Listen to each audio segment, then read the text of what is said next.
Cartesian coordinate system में हम position vector ज्ञात करेंगे, जिसके लिए हम 3 mutually perpendicular axis X Y Z पहले हम ड्रॉ कर लेते हैं।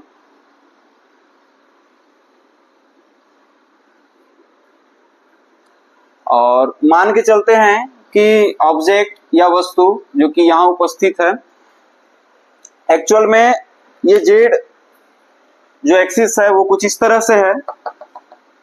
तो हम जो ऑब्जेक्ट मान के चल रहे हैं, हम ऑब्जेक्ट यहां है मान के चल रहे हैं।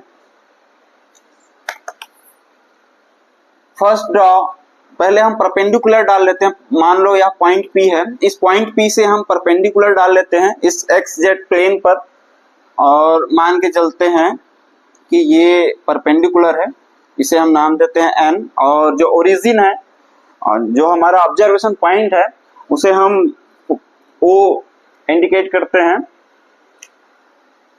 और इस परपेंडिकुलर से जो कि इस xz तल पर पॉइंट n को टच किया है, वहां से हम परपेंडिकुलर ड्रॉ कर लेते हैं इस yz प्लेन पर, z एक्सिस पर।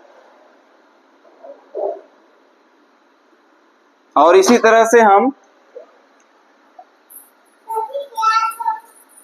इस पॉइंट n से इस x एक्सिस पर हम ड्रॉ कर लेते हैं। और इसी तरह से हम इस yz प्लेन पर y एक्सिस पर पॉइंट P से हम ड्रॉ कर लेते हैं कुछ इस तरह से, और OP को हम ड्रॉ कर लेते हैं जो कि पोजीशन वेक्टर होगा r वेक्टर। x एक्सिस है तो इस पॉइंट को हम नाम देते हैं A, और इस पॉइंट को हम नाम देते हैं B, और इस पॉइंट को हम नाम देते हैं C। मान के चलते हैं कि यूनिट वेक्टर जो है x एक्सिस में i कैप है, y एक्सिस में j कैप है, और z एक्सिस में k कैप है। तो ध्यान से देखिए, ये जो होगा Cn जो कि x होगा, यानी कि जो कोऑर्डिनेट होंगे पॉइंट P के वो x होगा, ये x होगा, और ये पैरेलल है OA के। इसका मतलब है OA जो कि x होगा, और हमें चाहिए क्या, OB, और ये OB जो है पैरेलल है इस PN के जो कि y होगा। तो OB जो कि होगा y, और हमें चाहिए OC जो कि पैरेलल है AN के जो कि Z होगा, OC Z।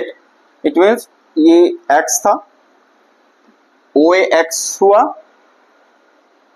ये y है तो OB y है, AN जो कि Z है तो OC जो है Z होगा।